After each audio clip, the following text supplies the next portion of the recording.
Today we're going to be doing a review of the GoPro Hero 2014 camera.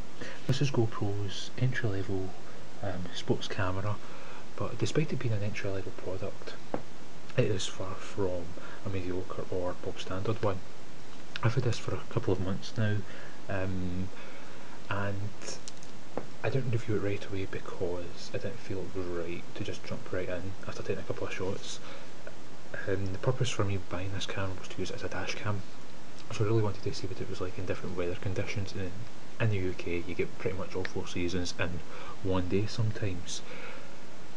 What I'd also like to point out just now is I've included a link in the description below, which will take you to the Amazon page for this product. It's geo-targeted, which means if you're in the UK it will take you to the UK Amazon page for this product.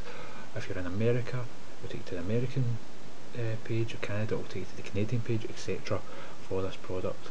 I do get a small kickback when this happens if you buy the camera from that link. However, this does not add any extra cost onto you. It's just merely a way for me to keep making videos, and it really helps support the channel. So without further ado, let's actually have a look at the camera. I have made a small unboxing of this previously, although I only just realised I had never actually uploaded it, so that will have been uploaded first and then this one. But let's have a wee look anyway. So here we go here. The camera is very, very small. It's already got plenty of fingerprints on it because I've got gigantic fingers. But here's what I've got here. Just turns itself on nice and easily. It's got an LED here, as well as an LED in the back. I'll just turn it off again to show you. It hasn't actually worked that time, that's interesting. What I'll do is I will press the record button. That's where the LED comes on. What you can do is you can turn these LEDs off, and it's telling me that it can't record because there's no SD card in it. That's fine. So I can turn them on and off. What I can also do is, nope, still telling me no SD, pressing the wrong button. So you can change all the modes on it. One thing that I would always change right away is the screen resolution. Now I'm changing that to 1080p and 30 frames per second. If you are in the UK, you might be inclined to change this to 25 frames per second, but I would change it to the NTSC region if it's not already there. The other thing that you can do in this as well is you can turn off the LEDs, which I'm going to do just now. But I'll keep the rear one on because that way I can know if it's recording when I'm in my car. Rear on. Apologies if it's not picking up too well on camera, it's only a dot matrix display. Keep on pressing the wrong button, this is not the best. I'm going to turn the beep off because I don't need that on. Not too fussed about the calendar just now, leave that. I could just... it's very annoying. I'll fix it later on, and then you've also got the option to format whatever on the card and then exit. One thing that I wouldn't recommend having is if you're using this in the car is actually a spot meter. I've uploaded a spot meter test previously, and GoPro feel that if you're using this in your car and you're pointing outwards, the spot meter is a better way to actually capture the footage. However, I found that if you get spot meter on, it actually makes the footage a lot darker than what it should be, so I would always turn this off. Also, one thing I like about this, depending on how you're mounting it, you can, if you know the camera's going to be upside down, you can tell it to swip the image upside down for you automatically. If it was a thing you were using the camera upside down though, and you hadn't selected this option on the camera, that's not a problem because a lot of editing software, including the GoPro Hero software, will allow you to flip the image around again, so it's not much of a big deal. Quick capture is something I really like, especially because I'm using this in the car. With quick capture on, all you need to do is when you're ready to use your camera, just press that button, and that's everything hunky dory. It will start to work. I'll just put that down there just now. This is great for taking 5 megapixel burst shots. Let's be honest here, this camera's £99 in the UK. It's not going to be the best shots. I'll just put this on speed part just now. It's not going to be the best shots in the world, but I mean it's excellent for the kind of money you're paying on this. I can't get that on, I feel like an idiot now, I'll just leave that off. This is one of the mounts that comes with the camera. The other one is actually in my car because I'm using it as a dash camera, so it just slides in very easily. I did have a suction mount before, but I felt that that wasn't the best, and because it was a third party suction mount, it kept on falling off. Now, image quality is a big thing for this camera, especially since I'm using it as a, I'm just going to turn this off just now, as a dash cam. What I found is, in a variety of conditions, it performs excellently.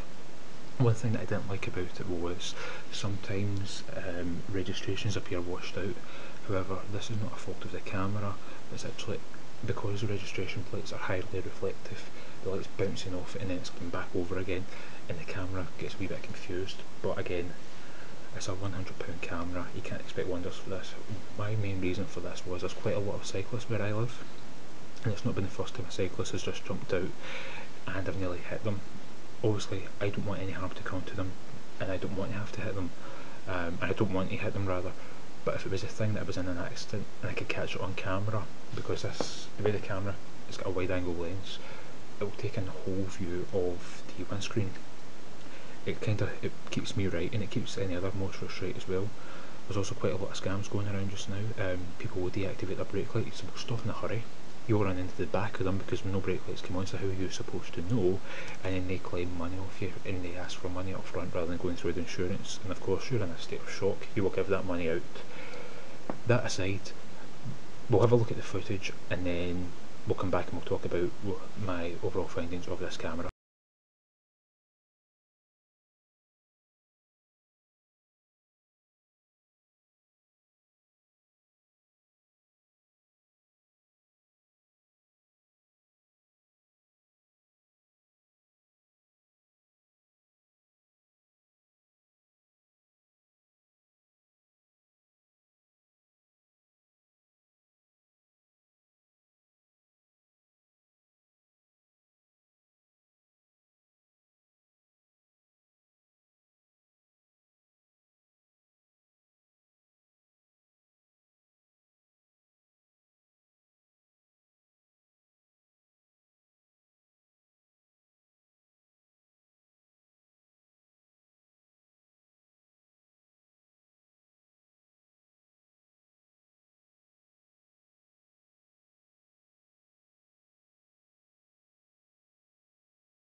You've seen some footage of what the camera is like in varying conditions.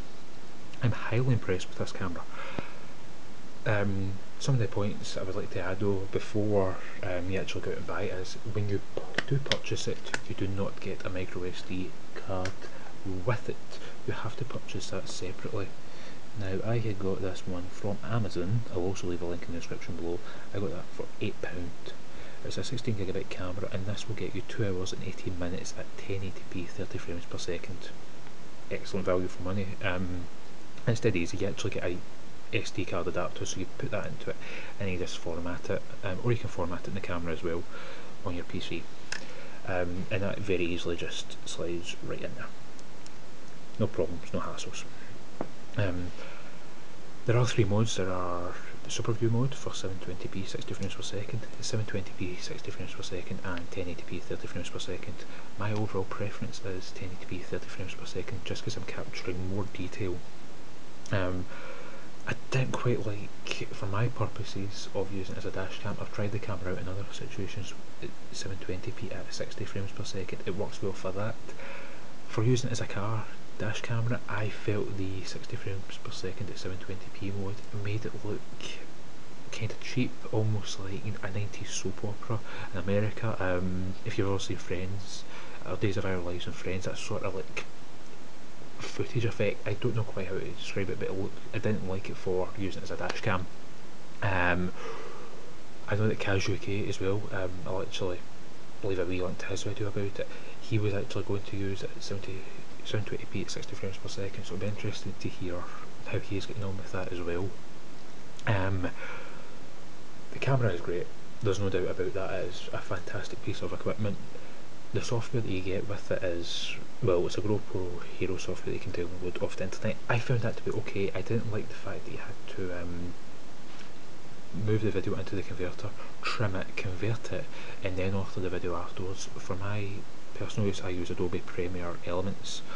It was, when I got it, it was on sale, so it was £60, and for my purposes, if I ever need it, it's relatively cheap. It's a good piece of software, and it can deal with the MP4 format that this camera records in, and of course I use Premiere for other things, so it's not just for this camera. In terms of battery life, some people have been saying they've only managed to get 2 hours out of it. For me personally, I have managed to get just under 3 hours out of the battery, which is absolutely excellent. The battery is not removable though, so that's one thing you would have to take into consideration. If you're going to be using this camera a lot, as in countless hours a day, the battery will die down. However, having said that, if this is your entry level GoPro, I would recommend that you take this as a starting one. If you've never used one before, this is one to go for. Buying one at £350 is not a sensible option when you don't know how much potential you're going to get out of it. You could probably go for about 2 years before you need to get a new one, because the battery would no longer be sufficient enough to hold a proper charge. And in those 2 years, the technology will have jumped on so much better anyway. So it's really, some people might call it a false economy, but for me it's a great starting point. And for my purposes, I don't need 4K recording as much as I would like it. It's not something that I need, and it's not something a lot of people need either. 4K recording is absolutely fantastic, but a lot of people's computers can't handle it, so it's defunct. Another thing as well, some people might go, oh well, the 1080p quality isn't as good as the other cameras. You're right, it isn't as good as the GoPro Hero 4 Black, but see, if you're uploading the videos onto YouTube anyway, the difference will be negligible because of the compression effects that YouTube carries out. So having said that, I would highly recommend this camera. It's a great starting product for anyone, and I'm sorry this reviews went on a wee bit longer if I've warbled on, but that's my 2 cents on this camera. Again, if you would like to support the channel, please use the description and the link below to purchase a camera from Amazon from the country of your choice, and it will take you there automatically. And thank you very much for watching. I hope you've enjoyed this video, and I shall see you again very soon in the next one. Take care and goodbye.